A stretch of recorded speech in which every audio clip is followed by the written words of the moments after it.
Hi, welcome back to Craggy Brook Witchery. I've been having fun, a little bit more fun with Santa Morte, because as you know, if you've checked my channel out, that this is going to be my grimoire, and I always bring her into my tea leaf readings. I got Selena's here on the left, I got Marilyn's there, and I got a few more people lined up. So I gotta get going on getting this cover page in, and I've been finding it's so fun to get back to coloring again, and that whatever colors I'm bringing in, I'm just popping in also in the drawing itself, so it harmonizes it a little bit. So I'm pretending there's shadows underneath her armpits, and that she's also casting a shadow here in my drawing. So it's just fun to get a mitt full of crayons and go to town. And because there's so much red in her outfit, I just feel the need to bring a little splash in here into the shadow. And you can go as quick as you want. You can have fun. And there's a little bit more red down here. I had some good times putting in her little shoes. Tried to leave a little highlights. And I am bouncing around some blues so that she doesn't look so cold. I mean, how can she be cold, even though she's the bony lady, when she's got a beautiful teapot bouncing on her head? Now, that was fun too. I didn't intend to put in this sort of tea bag. It started out as looking at it in my studio here and having a bit of a reflection of a painting in the glass teapot. I got a little drop I'm working on over here, coming out, spilling out. I got some more drops over here. But this blue I've been bouncing onto her bones, into the shadows. And I'm going to probably keep the shadow a little bit thicker here because it's closer to her and there's more space. It's hard to explain. It's just a feel that you get. And I might even try to highlight some of the shadows from her hair. That can be fun. Follow along with some of the bone structure here and just bring it out. Just trying to lift her off the page a little bit. It was also fun to bring in little hints of blue and red into the pleats. And I did bring in some of my golden to warm up some of the bones here. And then I just splashed it into the dress a little bit. So I can bring some of that orange back over here. When I do painting on the easel, I do the same thing. I just try to bring a harmony to the picture. I mean, it's not something I invented. It's just, if you see it in some works of art, and you can pick it up, you can see what they're doing. They're trying to harmonize by bringing in little bits of color here and there. And I gotta get back to my little drops here. These are not little actually compared to the size of her. I'm trying to think about spots to leave little highlights too. And then just build this up a little bit and bring in some darker blues.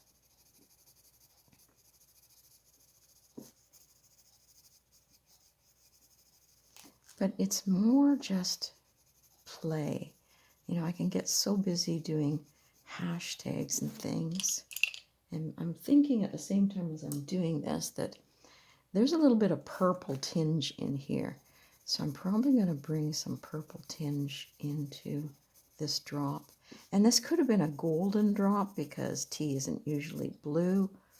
But you know, when it's your world and you're creating, do what you want to do. So I might put a little bit of hint in there that maybe these are tea drops coming through the spout there. but it's going to be moving back and forth. That really does make it sort of look like a tea color. So that's okay.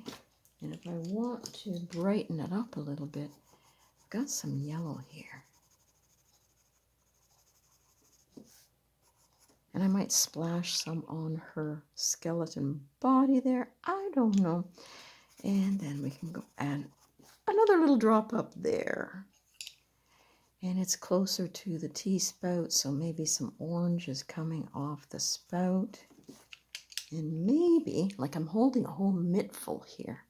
So the ones that I'm tending to put into the picture, I tend to hold on to because I hate having to turn and look. So this is going to take a little bit of time to build up. And I'm sitting back from my picture so I don't get my head in frame, and it makes it a little bit tricky. But I do want to leave some highlights in this drop. And because it's a smoother paper, you gotta take your time with the layers if you want to bring in several layers.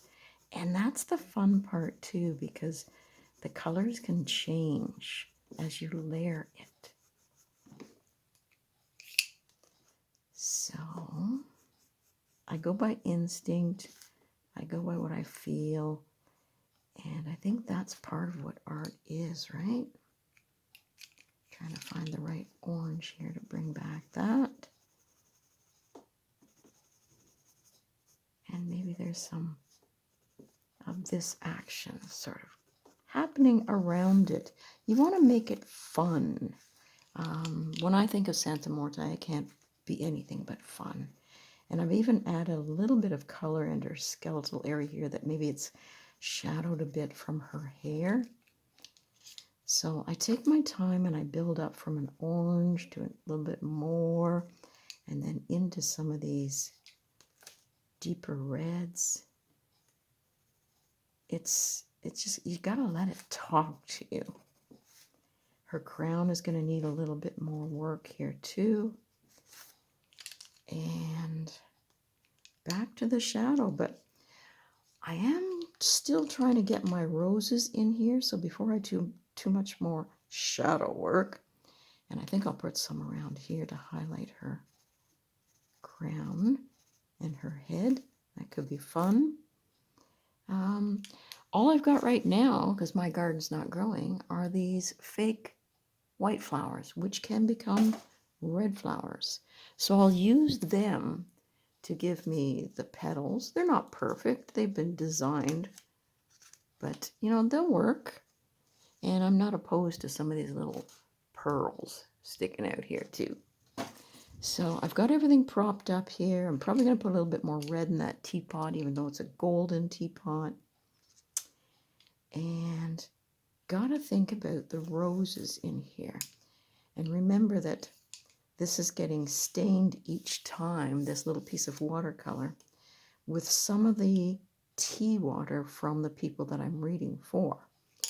So get this finished as my cover page. And I did learn that, you know, when I was doing Selena's page over here that got really busy, that teacup, I think, had a lot of energy in it, and it just threw up all over my page.